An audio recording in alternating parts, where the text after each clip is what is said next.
It is so wonderful to see you out here today. I am Shelly and I run a Richmond area abortion clinic. Thank you very much.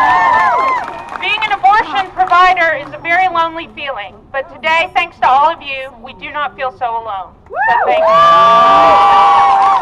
The reason we are here today is because whether or not the average person realizes it, the right to control whether or not you bring life into this world is the ultimate power. And from where I stand, the men in control of this country cannot stand that they do not control that power. They pass laws giving themselves the power. That's what men in this country do when they want more power. I don't have to tell you this is what is happening in our state right now. Last year, our legislature passed a law requiring clinics to be regulated like hospitals. This does not mean safer abortion care for patients. This means huge financial burdens on independent clinics who are local and small businesses.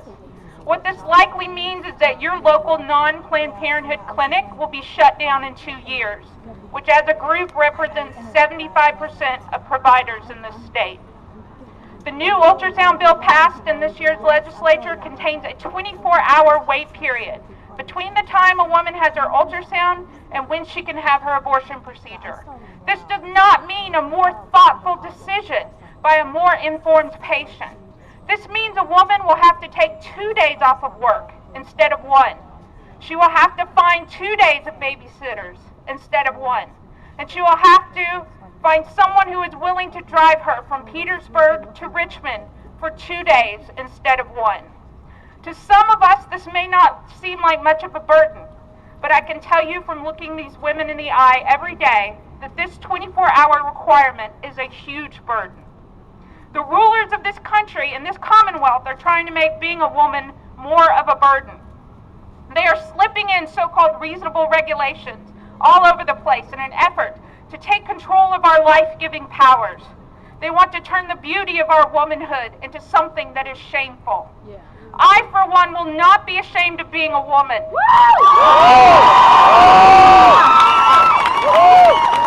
I will not be ashamed of making the life-changing decisions that come with being a woman. I will not be ashamed to stand here and say out loud that I had an abortion. And no, I do not regret that decision. Because with shame comes fear, and with fear comes silence, and I hope with all my heart that the people of Virginia are done being silent on the issue of women's rights.